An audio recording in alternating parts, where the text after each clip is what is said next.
Hello दोस्तों, स्वागत है आपका अश्वनी सर क्लासेस में। तो दोस्तों, इस वीडियो में हम क्लास 12th के पॉलिटिकल राजनीतिक विज्ञान के मोस्ट इम्पॉर्टेंट क्वेश्चन डिस्कस करेंगे जो एग्जाम में बहुत ज़्यादा इम्पॉर्टेंट है। तो दोस्तों, इस वीडियो को स्टार्ट करने से पहले आप वीडियो को लाइक, शेयर एंड सब्सक्राइब ज़रूर करना, जिससे आपको लेटेस्ट वीडियो का पता चल सके। तो दोस्तों, जल्दी से वीडियो को स्टार्ट करते हैं। तो क्वेश्चन नंबर फर्स्ट देखिए। क्वेश्चन नंबर फर्स्ट है, एक ध्रुवीय विश्व व्यवस्था से क्या आशय है? तो इसका आंसर आप लिख सकते हो, विश्व की राजनीति में जब किसी एक ही महाशक्ति का वर्चस्व हो और अधिकांश अंतर्राष्ट्रीय निर्णय उसकी इच्छानुसार ही लिया जाए तो उसे एक ध्रुवीय विश्व व्यवस्था कहते हैं। 1991 के बाद से अमेरिका का विश्व व्यवस्था में वर्चस्व स्थापित है। तो अगर आपसे प्रश्न अन्य पूछेगा उदाहरण के तौर पे, तो आप बता सकते हो एक ध्रुवीय विश्व का उदाहरण क्या है, तो आप बता सकते हो अमेरिका। नेक्स्ट क्वेश्चन देखिए, question number two. Question number two है, क्षेत्रीय संगठनों को बनाने के उद्देश्य क्या हैं? तो आप इसका उत्तर लिख सकते हैं, पुराने समय से चली आ रही शत्रुता व कमजोरियों को दूर करके आपसी सहयोग स्थापित करना। दूसरा पॉइंट, क्षेत्र में शांति व विकास को प्रोत्साहन देना। तीसरा पॉइंट, परस्पर सहयोग से विकास की ओर बढ़ना। चौथा पॉइंट, बाहरी शक्तियों का एकजुट होकर सामना करना। नेक्स्ट क्वेश्चन देखिए, question number third. Question number third है, दक्षिण एशिया से आप क्या समझते हैं? तो आप इसका उत्तर लिख सकते हैं, दक्षिण एशिया का क्षेत्र एशियाई महाद्वीप के दक्षिणी क्षेत्र में होने के कारण दक्षिण एशिया कहा जाता है। दक्षिण एशिया के उत्तर में हिमालय पर्वत श्रृंखला, दक्षिण में हिंद महासागर, पश्चिम में अरब सागर और पूर्व में बंगाल की खाड़ी मौजूद है। अगर इस प्रकार का क्वेश्चन आता है तो सिंपल आप इसका आंसर लिख सकते हो। नेक्स्ट क्वेश्चन देखिए friend, question number fourth. Question number fourth है, सुरक्षा की परंपरागत धारणा व अपरंपरागत धारणा में अंतर स्पष्ट कीजिए। तो सबसे पहले हम सुरक्षा की परंपरागत धारणा को बताएंगे। तो उसका उत्तर लिख सकते हैं, सुरक्षा की परंपरागत धारणा का संबंध बाहरी खतरों से है। एक देश द्वारा दूसरे देश पर आक्रमण करना सुरक्षा की परंपरागत धारणा के अंतर्गत आता है। तो आप दूसरे में लिख सकते हैं अपरंपरागत धारणा के बारे में। तो आप लिख सकते हैं, अपरंपरागत धारणा का संबंध पर्यावरण प्रदूषण, आतंकवाद, प्राकृतिक आपदा, महामारी जैसे खतरों से है। विकासशील देश परंपरागत तथा अपरंपरागत दोनों खतरों का सामना कर रहे हैं, जबकि विकसित देश सामान्यतः अपरंपरागत खतरों का सामना कर रहे हैं। तो आप इस प्रकार से इसका उत्तर लिख सकते हैं। नेक्स्ट क्वेश्चन देखिए फ्रेंड, क्वेश्चन नंबर 5वां, रियो सम्मेलन के क्या परिणाम हुए? इंपॉर्टेंट क्वेश्चन है, तो आप इसको बता सकते हैं इसका उत्तर। पहला पॉइंट, रियो सम्मेलन में वैश्विक राजनीतिक के दायरे में पर्यावरण को लेकर एक गंभीर दृष्टिकोण का जन्म हुआ है। दूसरा पॉइंट बता सकते हैं, ओवर कॉमन फ्यूचर रिपोर्ट को प्रकाशित किया गया है। ठीक है। और तीसरा पॉइंट बता सकते हैं, ओजोन परत में होने वाले छिद्र यानी छेद की वजह से वैश्विक ताप वृद्धि की तरफ विश्व का ध्यान आकर्षित किया गया। नेक्स्ट पॉइंट बता सकते हैं आप, चौथा पॉइंट, एजेंडा 21 के माध्यम से जलवायु परिवर्तन, जैव विविधता तथा वानिकी के संबंध में कुछ नियम निर्धारित किए गए हैं। तो आप इस प्रकार से रियो सम्मेलन के क्या परिणाम हुए, तो आप इस प्रकार से आप इसका उत्तर बता सकते हैं। क्वेश्चन नंबर 6 देखिए फ्रेंड, क्वेश्चन नंबर 6 है, ताशकंद समझौता कब संपन्न हुआ तथा इस पर भारत पाक के किन प्रतिनिधियों ने हस्ताक्षर किया? इंपॉर्टेंट क्वेश्चन है, तो आप इसका उत्तर इस प्रकार से लिख सकते हैं, भारत पाकिस्तान युद्ध 1965 की समाप्ति के पश्चात 10 जनवरी 1966 को ताशकंद समझौता हुआ।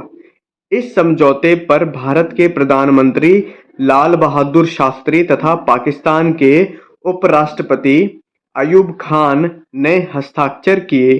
यह समझौता ताशकंद यानी ब्रैकेट में उज्बेकिस्तान में सोवियत संघ की मध्यस्थता से हुआ था। तो आप इस प्रकार से ताशकंद समझौता लिख सकते हैं। नेक्स्ट क्वेश्चन देखिए फ्रेंड, क्वेश्चन नंबर 7 है। क्वेश्चन नंबर 7, मंडल आयोग की प्रमुख सिफारिशें बताइए। क्वेश्चन इस प्रकार भी आ सकता है, मंडल आयोग की प्रमुख सिफारिशें क्या थी। तो आप कुछ इस प्रकार इसका आंसर लिख सकते हैं। 1978 में पिछड़ा वर्ग को आरक्षण प्रदान करने के उद्देश्य से जनता पार्टी सरकार ने बिंदेश्वरी प्रसाद मंडल के नेतृत्व में दूसरे पिछड़े वर्ग का आयोग गठन किया, जिसने 1980 में अपनी सिफारिशों को प्रदान की, जो इस प्रकार थी। ठीक है, जो सिफारिशें थी वो किस प्रकार थी।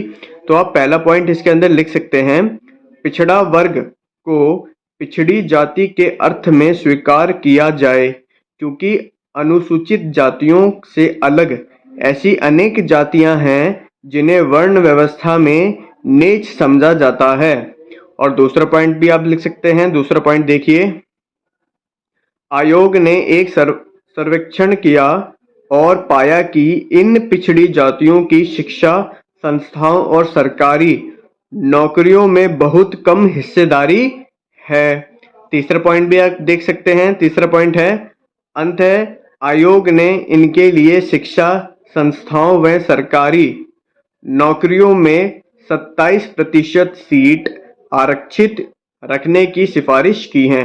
तो इस प्रकार से आप मंडल आयोग की प्रमुख सिफारिशें बता सकते हैं। देखिए फ्रेंड, क्वेश्चन नंबर 8 है। क्वेश्चन नंबर 8, भारत की विदेश नीति के प्रमुख लक्ष्यों अथवा उद्देश्यों का संक्षेप में वर्णन कीजिए। तो आप इस प्रकार से इसको आंसर लिख सकते हैं। तो देखिए इसका उत्तर हो सकता है कि भाई भारतीय राष्ट्रीय हितों की पूर्ति व विकास करना है। भारतीय विदेश नीति के प्रमुख लक्ष्य निम्नलिखित हैं। क्या है? सबसे पहले देखिए, अंतर्राष्ट्रीय शांति व सुरक्षा का समर्थन करना एवं पारस्परिक मतभेदों के शांतिपूर्ण समाधान का प्रयत्न करना। नेक्स्ट पॉइंट लिख सकते हैं आप। सेकंड पॉइंट देखिए, शस्त्रों की होड़, विशेष तौर से आणविक शस्त्रों की होड़ का विरोध करना व व्यापक निःशस्त्रीकरण का समर्थन करना। नेक्स्ट पॉइंट लिख सकते हैं आप। थर्ड पॉइंट देखिए, राष्ट्रीय सुरक्षा को बढ़ावा देना, जिससे राष्ट्र की स्वतंत्रता व अखंडता पर मंडराने वाले हर प्रकार के खतरे को रोका जा सके। और लास्ट पॉइंट आप इसके अंदर लिख सकते हैं, भारत की विदेश नीति के ऊपर कि साम्राज्यवाद, उपनिवेशवाद, नस्लवाद, पृथकतावाद एवं सैन्यवाद का विरोध करना। ये सब क्या है? आपका भारत की विदेश नीति के लक्ष्य हैं और उद्देश्य हैं। क्वेश्चन नंबर 9 देखिए फ्रेंड। क्वेश्चन नंबर 9 है, क्यूबा मिसाइल संकट शीत युद्ध का चरम बिंदु था, क्यों? विस्तार पूर्वक समझाइए। मोस्ट इंपॉर्टेंट क्वेश्चन है जो आपके एग्जाम में पूछा जाता है हर साल। तो इसका उत्तर आप इस प्रकार से लिख सकते हैं, क्यूबा अमेरिका के तट से लगा हुआ एक छोटा सा द्वीपीय समूह देश है। क्यूबा का जुड़ाव सोवियत संघ से था और सोवियत संघ उसे कूटनीतिक तथा वित्तीय सहायता देता था। तो आप इसके अंदर पहला पॉइंट लिख सकते हैं कुछ इस प्रकार, अमेरिका क्यूबा की साम्यवादी सरकार का तख्ता पलट चाहता था। इसका पता चलते ही सोवियत संघ के नेता निकिता क्रुश्चेव ने क्यूबा को रूस के सैनिक अड्डे के रूप में बदलने का फैसला लिया। और दूसरा पॉइंट कुछ इस प्रकार बता सकते हैं कि 1962 में क्रुश्चेव ने क्यूबा में परमाणु मिसाइल तैनात कर दी। क्यूबा में सोवियत संघ द्वारा परमाणु हथियार तैनात करने की भनक अमेरिकियों को 3 हफ्ते बाद लगी। तीसरा पॉइंट इस प्रकार लिख सकते हैं, सोवियत संघ के इस रवैये से अमेरिका क्रोधित हो उठा। अमेरिका के राष्ट्रपति ने आदेश दिया कि अमेरिका के जंगी सैनिकों को आगे कर क्यूबा की तरफ जाने वाले सोवियत जहाजों को रोका जाए। और लास्ट पॉइंट आप इस प्रकार बता सकते हैं, जिसके बाद सोवियत संघ ने अपने जहाजों की वापसी का रुख बदल दिया और दुनिया तीसरे विश्व युद्ध से बच गई। तो इस प्रकार आप इसका उत्तर दे सकते हैं। तो दोस्तों इस वीडियो का लास्ट प्रश्न है क्वेश्चन नंबर 10वां, राज्य पुनर्गठन आयोग की सिफारिशों का उल्लेख करते हुए स्वतंत्रता के पश्चात भारत में राज्यों के पुनर्गठन की प्रक्रिया को समझाइए। ये प्रश्न अथवा में आता है अक्सर एग्जाम में, तो आप इसका उत्तर इस प्रकार लिख सकते हैं। तो उत्तर है आंध्र प्रदेश यानी तेलुगु भाषा क्षेत्र में पोट्टी श्री रामुलु के नेतृत्व में आंध्र प्रदेश को भाषा के आधार पर राज्य बनाए जाने की मांग उठी। 56 दिन के उपवास के पश्चात श्री रामुलु की मृत्यु हो गई, जिससे यह आंदोलन हिंसात्मक हो गया। नेक्स्ट पॉइंट आप ऐसे लिख सकते हैं, भारत सरकार को दिसंबर 1952 में आंध्र प्रदेश को भाषा के आधार पर राज्य बनाए जाने की घोषणा करनी पड़ी। और नेक्स्ट पॉइंट आप इस प्रकार से लिख सकते हैं, केंद्र सरकार ने 1953 में राज्य पुनर्गठन आयोग बनाया। इस आयोग को फजल अली आयोग भी कहा जाता है। आप नेक्स्ट पॉइंट ऐसे भी लिख सकते हैं फ्रेंड। नेक्स्ट पॉइंट देखिए, यह आयोग 3 सदस्यों का आयोग था। फजल अली इस आयोग के अध्यक्ष थे तथा के.एम. पणिक्कर व हद्रेनाथ कुंजरू अन्य सदस्य थे। नेक्स्ट पॉइंट देखिए, इस आयोग ने 1955 में अपनी रिपोर्ट प्रस्तुत की तथा भाषा के आधार पर राज्यों का पुनर्गठन का सुझाव दिया। इस आयोग के आधार पर 1956 में राज्य पुनर्गठन अधिनियम पास हुआ व इसके आधार पर 14 राज्यों व 6 केंद्र शासित प्रदेश बनाए गए। नेक्स्ट पॉइंट इस प्रकार देख सकते हैं, एक जन आंदोलन के बाद सन 1960 में महाराष्ट्र और गुजरात राज्य बनाए गए। 1966 में पंजाबी इलाके को पंजाब राज्य का दर्जा दिया गया। नेक्स्ट पॉइंट देखिए, 1972 में एक बार फिर राज्यों का पुनर्गठन हुआ। एक बड़ा प्रयास पूर्वोत्तर में भी हुआ, अपने ईस्ट साइड में। तो देखते हैं उसका। नेक्स्ट पॉइंट, असम से अलग करके 1972 में मेघालय बनाया गया। मिजोरम और अरुणाचल प्रदेश 1987 में अस्तित्व में आए। नेक्स्ट पॉइंट देखिए, क्षेत्रीय संस्कृति और विकास के आधार पर 3 राज्य छत्तीसगढ़, उत्तराखंड, झारखंड व सन 2000 में बने।